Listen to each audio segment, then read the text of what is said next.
for is somebody who, let's say, is loitering. It's a nuclear power plant, and you're trying to find out who's going around the perimeter and stopping and looking, and then moving around and stopping and looking. And that you have to accumulate information over time. It's a post hoc analysis, so it's a lot of data. And they find it hard to do. So what meerkat does is it takes that information and it represents it in these areas. Let's go right to the picture here.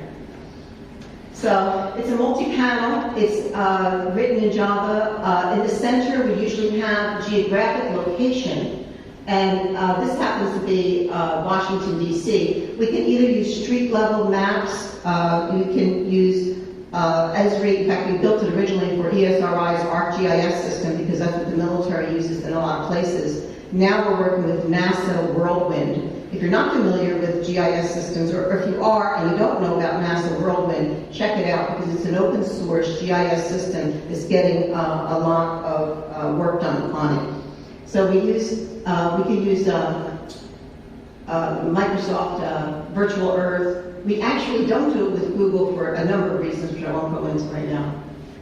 So what we have is geographic location. We've picked up a bunch of wireless devices that we've zoomed in on, and now what we have here is a heat map, and this is an approximation of where we think he is. This is an approximation that's based on a triangulation algorithm that we figured out from a number of different sources. If you want to see that particular, who that particular device has been talking to, you come over here and you say, this is the access point. These are the clients that are all talking to it. If you want to find out who they've been talking to the most, you come up here and you look at the connection patterns. This is packet data. You can see the access point in the center, and you can see everybody that he's talked to, communications to and from. And the thickness of the line indicates the amount of data that has been processed.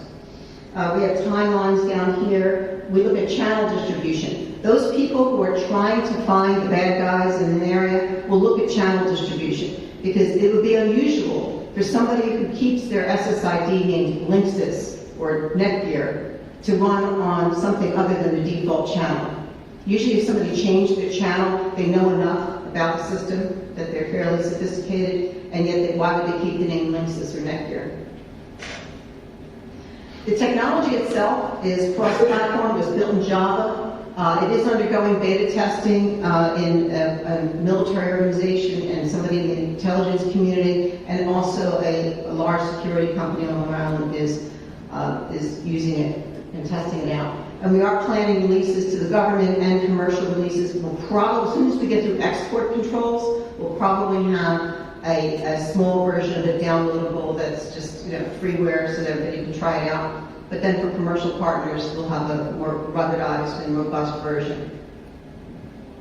So I'm going to show you a demonstration. It's a little clip of little video file.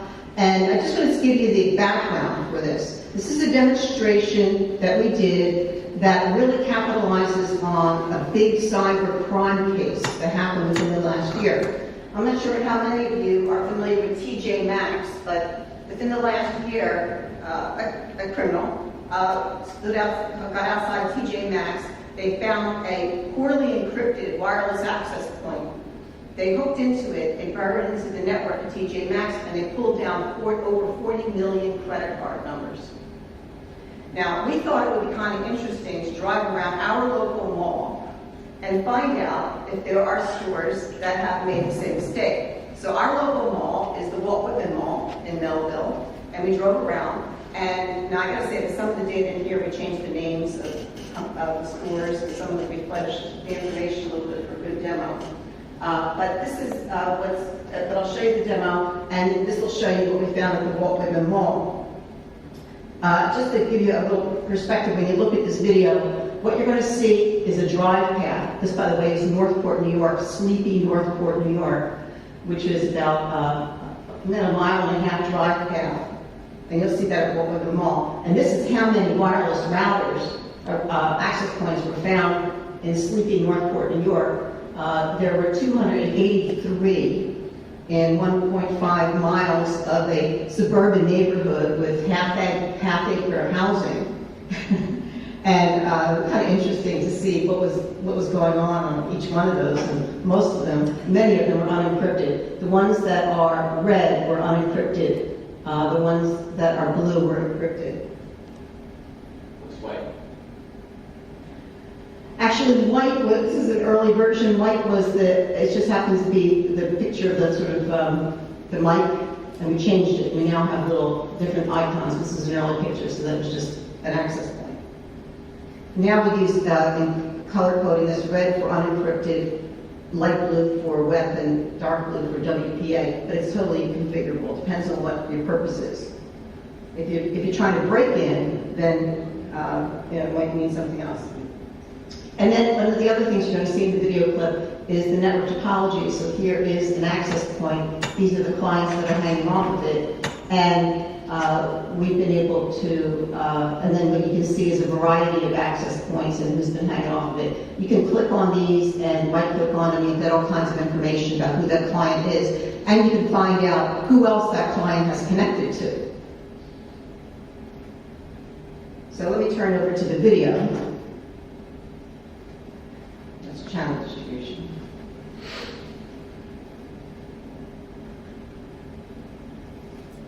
The 3D Geo Viewer will zoom into the wireless discovery sessions we performed at our local mall.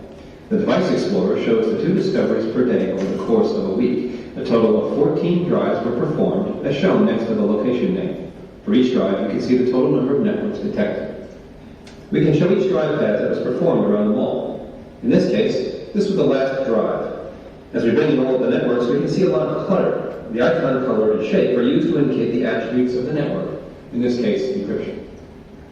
We can sort the Device Explorer by unique network rather than detection mode, and in this case, we see 551 unique networks detected. It's pretty amazing. There are a lot of networks to sift through. We've previously identified a handful of networks as trusted, allowing us to group the list by classification. We can filter the views to only show the 9 trusted devices, and in this list we've color-coded by encryption. We expand the rogue device list to see all 542 items. This can be a bit overwhelming, but Meerkat allows you to ask questions of the data. So in this case, we're interested in finding devices that have moved around the mall. So we select all drives and select all devices that have moved more than 1,000 feet, which will rule out any location detection inaccuracies, and see who's been moving around the mall. We see that only 13 rogue devices have moved more than 1,000 feet. The red laptops indicate probe devices. These are devices searching out networks to connect to and could indicate suspicious activity. Let's look at the first device. Here we can see the device's movement animated on the geographic display. It was only spotted on a few occasions, so it's probably not too much of a concern, maybe just someone's iPhone. Let's now look at the rather suspicious sounding Jedi. This device was discovered on every drive. So we'll play back its movements. And we quickly see that Jedi has been sweeping the entire mall.